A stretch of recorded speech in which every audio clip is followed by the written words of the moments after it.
Hello friends, welcome to my channel. Friends, आज मैं आपके लिए प्रेजेंट इंडेफिनिट टेंस यानी सिंपल प्रेजेंट टेंस की हिंदी टू इंग्लिश एक्सरसाइज लेकर आया हूं, जो कि to be verb is are am से रिलेटेड है। फ्रेंड्स, आप तो जानते हैं कि practice makes a man perfect, यानी कि जब तक हम कोई अभ्यास नहीं कर लेते तो हम में परफेक्शन नहीं आता। तो इंग्लिश सीखने के लिए ये ज़रूरी है कि हम प्रैक्टिस करें। प्रैक्टिस करना बहुत ज़रूरी है। तो इसी उद्देश्य को लेके मैं आपके लिए इजी सेंटेंस लेके आया हूँ। तो आइए आज की वीडियो शुरू करते हैं। ट्रांसलेशन अर्थात अनुवाद। तो फ्रेंड्स, आज की वीडियो में मैंने एक्सरसाइज ली है हिंदी टू इंग्लिश ट्रांसलेशन। इसमें इजी सेंटेंस इंक्लूड किए गए हैं और इन सेंटेंसेस में आपको जो भी यूज़ करना है वो है टू बी वर्ब, यानी to be verb is are am. तो is are am to be verb है और ये प्रेजेंट इंडेफिनिट टेंस के अंतर्गत ही आते हैं। तो इससे रिलेटेड जो है सभी सेंटेंसेस आपने ट्रांसलेशन करने हैं। तो अब मैं आपको बता देता हूँ इनका अर्थ। हालांकि इनका अर्थ आपको आता है, लेकिन फिर भी मैं यहाँ पर इन्हें बता देता हूँ। जैसे कि इज़ है सिंगुलर यानी एक वचन, इसका अर्थ होता है। और आर जो है ये प्लूरल वर्ब है, इसका अर्थ होता है हैं। इसमें डॉट लगती है और इसके बाद एम का मीन्स हूँ। तो इस तरह से इनके ये अर्थ होते हैं, जो कि आपको बखूबी मालूम है, लेकिन ये भी मेरी ड्यूटी हो जाती है कि मैं इनको एक बार यहाँ पर बता दूँ। तो गाइज़, इनका फार्मूला भी मैं बता देता हूँ। जैसे कि ए का मतलब अफर्मेटिव सेंटेंस, सकारात्मक या सकारात्मक सेंटेंस। तो ये बिल्कुल इजी पैटर्न है। Subject plus is are am. तो आपको सब्जेक्ट देखना है, कर्ता देखना है। एक वचन है तो इज़ लेना है, बहुवचन है तो आर लेना है, और आई सब्जेक्ट आता है तो आपको एम लेना है, और उसके बाद ऑब्जेक्ट। तो ये सकारात्मक जो फार्मूला है बिल्कुल इजी है। इसके बाद एन का मतलब नेगेटिव।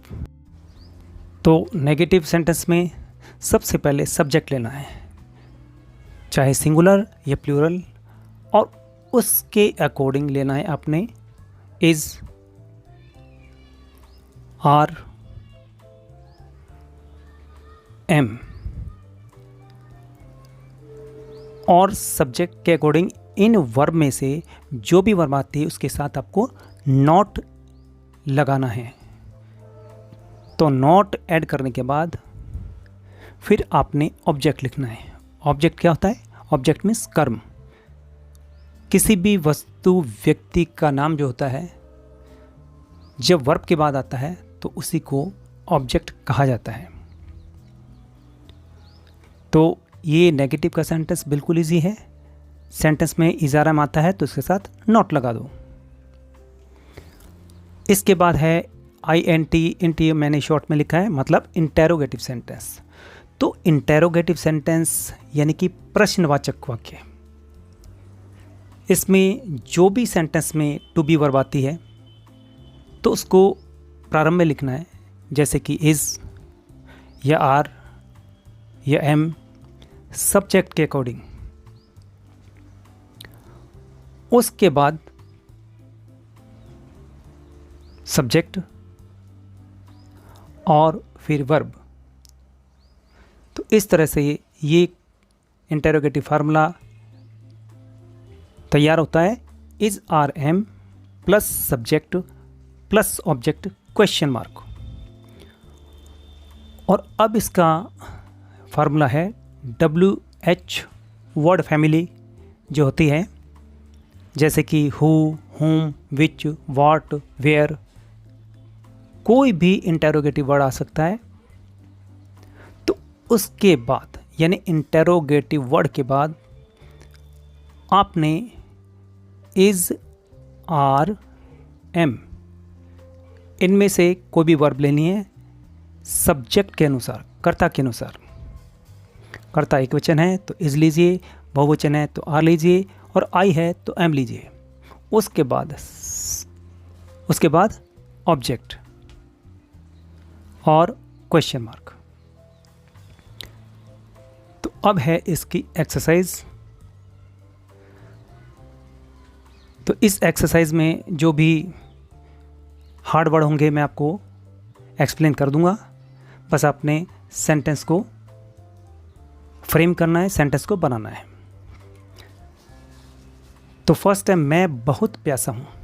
गैस यहाँ पर बहुत का वेरी होता है और प्यासा का होता है थर्स्टी, THIRSTY, थर्स्टी। और सेकंड सेंटेंस जो है वो है वे मेहनती नहीं हैं। तो मेहनती का होता है लेबोरियस या हार्ड वर्कर।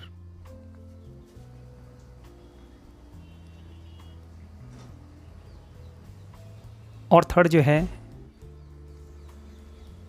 तुम सुस्त लड़के हो। तो गाइस सुस्त का होता है lazy, LAZY, lazy. Fourth sentence है, ये क्वेश्चन है, तो जिस टाइप का सेंटेंस लिखा हुआ है आपने वही ट्रांसलेट करना है, अफर्मेटिव, नेगेटिव, इंटेरोगेटिव जो भी है। क्या मैं गलती पर हूँ? तो गाइस गलती का होता है फॉल्ट होता है, जैसे एट फॉल्ट आना है। क्या मैं गलती पर हूँ, बाकी आपको फ्रेम करना है।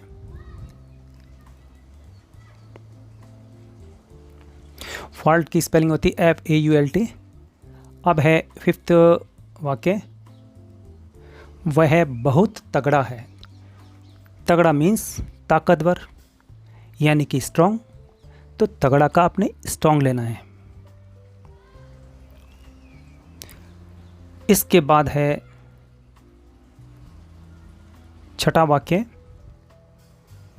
जो कि क्वेश्चन है, क्या वह घमंडी नहीं है? घमंडी का वर्ड है एरोगेंट, ARROGANT, एरोगेंट। और हॉटी भी होता है, HAUGHTY, हॉटी। एरोगेंट और हॉटी का मीन्स होता है घमंडी। अब है सातवां वाक्य, वह होनहार है। होनहार के लिए वर्ड है डेस्टिनी, DESTINY, और दूसरा है प्रोमिसिंग, PROMISING, प्रोमिसिंग। अब है वाक्य नंबर 8, क्या ये आम मीठे नहीं हैं? फ्रेंड्स ये तो मुझे लगता है आपको आना चाहिए, तो इसमें मैं नहीं बताऊंगा। अब है नाइन्थ वाक्य,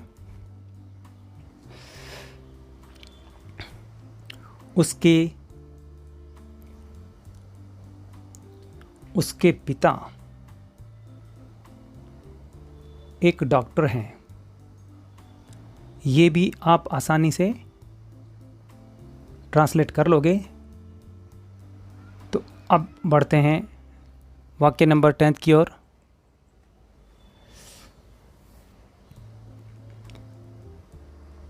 टेंथ है, मैं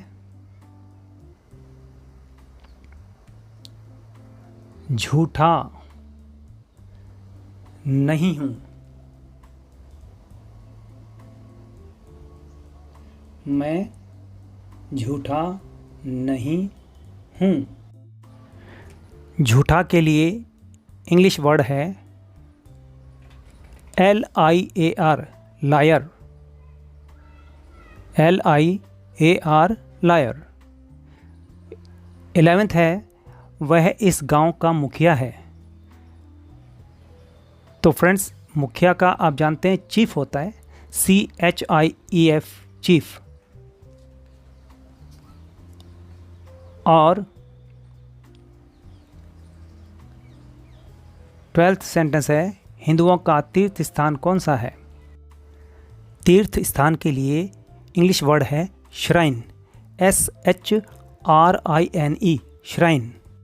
13 सेंटेंस है यह मकान बिकाऊ क्यों नहीं है। बिकाऊ का फॉर सेल। अब है 14 सेंटेंस हमें देर नहीं हुई है। तो देर का लेट होता है।